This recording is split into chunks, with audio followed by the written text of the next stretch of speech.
नमस्कार, मी श्वेता अंकले. तरुण भारतच्या न्यूज बुलेटिनमध्ये आपल्या सर्वांचे स्वागत. आता पाहूया ठळक घडामोडी. मागील 10 दिवसांपासून मोठ्या भक्तिभावाने सुरू असलेल्या सार्वजनिक गणेशोत्सवासह घरोघरी बसलेल्या गणरायाला अनंत चतुर्दशीच्या दिवशी निरोप देण्यात आला. यावेळी ढोल ताशे डीजेच्या तालावर गणेश भक्तांची पावले अविरत थिरकत होती. बेळगावसह आजूबाजूच्या गावांवरून आलेल्या नागरिकांच्या गर्दीमुळे संपूर्ण शहर फुलून गेलं होतं. गणेश भक्तांनी विसर्जन काळामध्ये अधिकाधिक मूर्तींचे कृत्रिम तलावात विसर्जन करून पर्यावरणाला साथ दिली. तसेच अनेक ठिकाणी कृत्रिम तलावांची व्यवस्था करून बेळगाव शहर महानगरपालिकेने पर्यावरण रक्षणाचा संदेश दिला. अनेकांनी बाप्पावर पुष्पवृष्टी करून सर्व गणेश मंडळांच्या विसर्जन मिरवणुकींचे स्वागत करण्यात येत होते. शहरामध्ये ठिकठिकाणी गणपती बाप्पा मोरया, पुढच्या वर्षी लवकर या अशा शब्दामध्ये भाविकांचा गजर होत होता. गणेश विसर्जन मिरवणूक काल सायंकाळी 5 वाजता हुतात्मा चौकातून सुरू झाली. या प्रसंगी सार्वजनिक गणेश मंडळे विसर्जन मिरवणुकीच्या रथाची आकर्षक सजावट करून आपल्या लाडक्या गणपती बाप्पाला निरोप देत होते. मंडळाची पर्यावरण रक्षण, वृक्ष लागवड, स्त्री भ्रूण हत्या प्रतिबंध, प्रदूषण नियंत्रण याबाबत आकर्षक देखाव्यांद्वारे जनजागृती करण्यात आली. दरम्यान विसर्जन प्रसंगी रुग्णवाहिका जात असताना रुग्णवाहिकेस जाण्यास वाट मोकळी करूनही देण्यात आली. मिरवणुकीदरम्यान स्वच्छता कर्मचारी शक्य तितक्या तत्परतेने मिरवणुकीपाठोपाठच झालेला कचरा गोळा करत होते. शेवटची गणेश मूर्ती आज रात्री विसर्जन होणार आहे.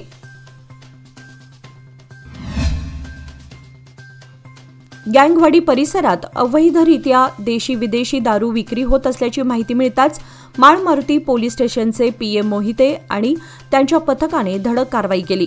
या कारवाईमध्ये बाळू दत्ता सकट, ओंकार बाकू सकट आणि एक महिला असे 3 संशयित आरोपी घटनास्थळावरून फरार झाले. पोलिसांनी घटनास्थळी छापा टाकून 1,10,000 रुपये किमतीच्या विविध कंपन्यांच्या व्हिस्की, रम टेट्रापॅक व बिअरच्या बाटल्या जप्त केल्या आहेत. या प्रकरणी माळ मारुती पोलीस ठाण्यात गुन्हा क्रमांक 168/2025 अन्वये कलम 32-34 कर्नाटक उत्पादन शुल्क कायदा 1965 नुसार गुन्हा दाखल करण्यात आलाय. पोलीस पथकाने आरोपींचा शोध सुरू केला असून पुढील तपास सुरू आहे. राकसकोप जलाशयाजवळ पोलिसांनी कारवाई करत अवैधरित्या वाहतूक होणारा 5,63,000 किमतीचा मद्यसाठा जप्त केला आहे. गणेशोत्सवाच्या पार्श्वभूमीवर मद्य विक्रीवर बंदी असतानाही गोव्यातून मद्याची तस्करी सुरू असल्याचं या कारवाईतून स्पष्ट झालं आहे. शनिवारी सकाळी पोलिसांनी राकसकोप जलाशयाजवळ नाकाबंदी केली होती. दरम्यान संशयास्पदरित्या जाणाऱ्या एका महागड्या कारची तपासणी केली असता त्यामध्ये विविध 10 ब्रँडच्या सुमारे 50 बॉक्स मद्याच्या बाटल्या सापडल्या आहेत. कार चालक बाळू सातेरी पाटील राहणार बहादरवाडी हा घटनास्थळावरून फरार झाला आहे. पोलिसांनी सांगितले की गणेशोत्सव काळामध्ये मद्य विक्रीवर बंदी असतानाही बेळगावात गोव्यातून मद्य आणण्याचा प्रयत्न सातत्याने होत आहे. या प्रकरणी संबंधित कलमान्वये गुन्हा दाखल करण्यात आला असून पुढील तपास सुरू आहे. बेळगावातील गणेशोत्सव मिरवणूक रेंगाळलीच असून आज सकाळपासून टिळक चौकामध्ये पोलिसांकडून मंडळांना वेग वाढवण्याच्या सूचना दिल्या होत्या. लवकर पुढे न गेल्यास कारवाई करणार असा इशाराही पोलिसांनी दिला होता. सायंकाळी 5 पर्यंत अनेक मंडळे कपिलेश्वर तलावाकडे थांबून आहेत. यंदाची गणेश विसर्जन मिरवणूक योग्य वेळेत सुरू झाली. मानाच्या काही गणपतींचे वेळेवर विसर्जन झाले असले तरी नंतर अनेक मंडळांमध्ये अंतर वाढल्यामुळे मिरवणुका दुसऱ्या दिवशी उशिरापर्यंत रेंगाळल्या होत्या.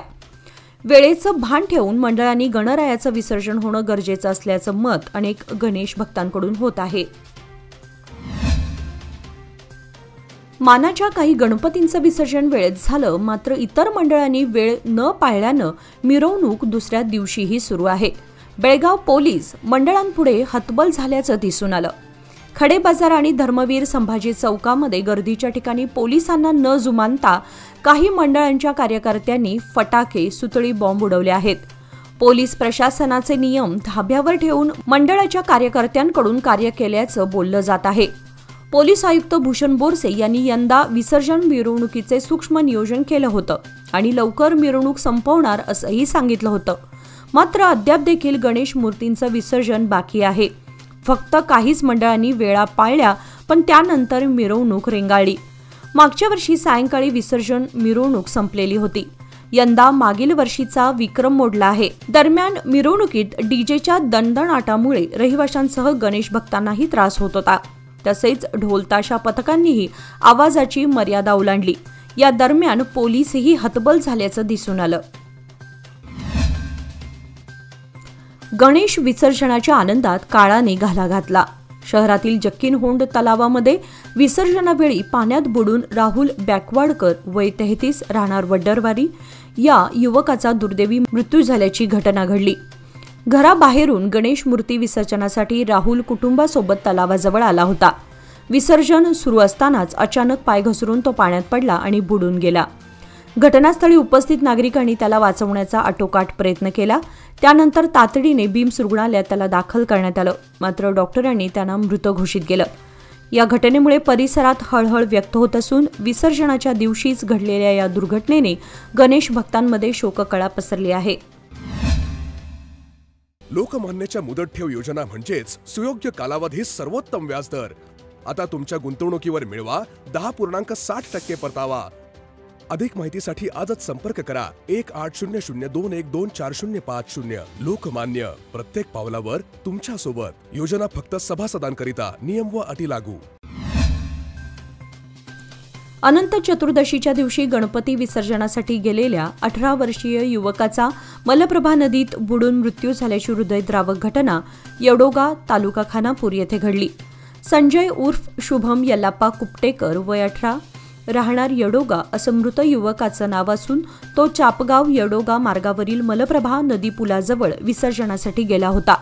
पोहता येत असल्यानं नदी पात्रात उतरला. मात्र पाण्याचा प्रवाह जोरदार होता व भोवऱ्यात अडकल्याने तो बुडून गेला. घटनेची माहिती मिळताच खानापूर व नंदगड पोलीस घटनास्थळी दाखल झाले असून बचाव कार्य सुरू करण्यात आले आहे. गावामध्ये शोककळा पसरली असून येडोगा येथे सार्वजनिक विसर्जन कार्यक्रम साधेपणाने पार पाडण्यात आला. मृत युवकाच्या पश्चात आई वडील व विवाहित बहीण असा परिवार असून सणासुदीच्या दिवशी घडलेल्या या घटनेने संपूर्ण गाव शोकसागरात बुडालं आहे. डाळींच्या क्षेत्र आणि उत्पादनात भारत अजूनही जगामध्ये अग्रेसर आहे. त्याचवेळी देशातील उत्पादन क्षमतेत सुधारणा करण्यासाठी अजूनही भरपूर वाव आहे. नीती आयोगाने या संदर्भात एक अहवाल प्रसिद्ध केलाय. त्यानुसार जागतिक स्तरावर डाळींचं उत्पादन 3% वार्षिक वाढीच्या दराने वाढत आहे, ज्यामध्ये सुमारे 75% उत्पादन विकसनशील देशांमधून येते आणि आशियाचा वाटा 44% जास्त आहे. 2022 मध्ये जागतिक डाळींच्या लागवडीचे क्षेत्र 97.09 दशलक्ष हेक्टर होते आणि उत्पादन 96.04 दशलक्ष टन होते. तर उत्पादकता 0.989 टन पर हेक्टर होते. या अहवालानुसार सुके शेंगदाणे, हरभरा, तूर, मसूर आणि वाटाणे या प्रमुख डाळी आहेत. गेल्या 5 वर्षांमध्ये सुके शेंगदाणे 35.97 दशलक्ष हेक्टर क्षेत्र आणि 27.42 मेट्रिक टन उत्पादनासह यादीमध्ये अव्वल स्थानावर होते. जरी त्याचे उत्पादन 0.774 टन पर हेक्टर आहे. दुसरीकडे वाटाण्याचे सर्वाधिक उत्पादन 1.9 टन पर हेक्टर आहे. भारत हा जगातील सर्वात मोठा डाळी उत्पादक देश आहे. जिल्ह्यातील मागील काही दिवसात झालेल्या संततधार पावसामुळे पूरस्थिती निर्माण झाली होती. त्यामुळे शेतकऱ्यांचं पिकांचं नुकसान अतोनात झाले. या परिस्थितीची गंभीर दखल घेत काल शनिवारी बेळगाव ग्रामीणचे माजी आमदार संजय पाटील यांनी शेतकऱ्यांच्या बांधावर जाऊन विविध भागांचा दौरा करून शेतकऱ्यांच्या पीक नुकसानीच्या परिस्थितीची प्रत्यक्ष भेट देऊन पाहणी केली.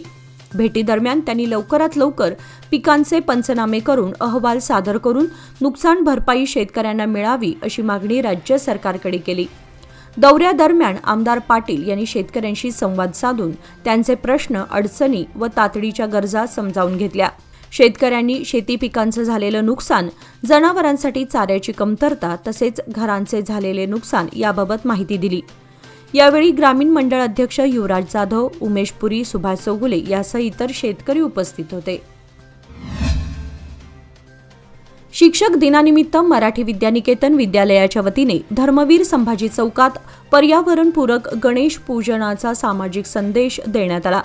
अनंत चतुर्दशीपूर्वी नागरिकांनी प्रदूषणमुक्त, फटाके विरहित आणि डॉल्बी डीजे विरहित गणेशोत्सव साजरा करावा असे आवाहन यावेळी करण्यात आले। शिक्षक, विद्यार्थ्यांनी हाती फटाके आणि डीजे विरहित गणेशोत्सवाचे फलक घेत पर्यावरण रक्षणाचा संदेश दिला। यावेळी नागरिकांना पर्यावरणपूरक माहिती पुस्तिका देखील वाटण्यात आल्या। शिक्षक दिन म्हणजे केवळ अभिनंदन नव्हे तर समाजाला योग्य दिशा देण्याचा दिवस आहे असा प्रेरणादायी विचार या निमित्ताने अधोरेखित झाला। कार्यक्रमाला शाळा सुधारणा समितीचे अध्यक्ष सुभाष ओवळकर, उपाध्यक्ष प्राध्यापक सुरेश पाटील, शिक्षण संयोजिका नीला आपटे, माध्यमिक विभागाचे मुख्याध्यापक नारायण उडकेकर, प्राथमिक विभागाचे मुख्याध्यापक बी.जी. पाटील, शिक्षण समन्वयक सविता पवार, शिक्षक व कर्मचारी मोठ्या संख्येने उपस्थित होते। हिंडलगा येथील मध्यवर्ती कारागृहाच्या भिंतीवरून संशयास्पद वस्तू फेकल्याची घटना घडल्यानं परिसरात खळबळ माजली आहे। या प्रकारामुळे कारागृह आणि पोलीस प्रशासन अधिक सतर्क झालं आहे। मिळालेल्या माहितीनुसार अज्ञात व्यक्तींनी कारागृहाच्या भिंतीवरून कोणती तरी वस्तू आत फेकली आणि लगेचच घटनास्थळावरून फरार झाले। या प्रकरणी बेळगाव ग्रामीण पोलीस ठाण्यात FIR दाखल करण्यात आलाय। या संदर्भात तपास सुरू असून कारागृह परिसरात सुरक्षा व्यवस्था वाढवण्यात आली आहे। या घटनेमुळे संशयितांची ओळख पटवण्यासाठी परिसरातील CCTV फुटेज तपासले जात आहेत। दरम्यान अशा प्रकारच्या घटनांची पुनरावृत्ती टाळण्यासाठी कारागृह प्रशासन अधिक दक्ष असल्याची माहिती मिळत आहे।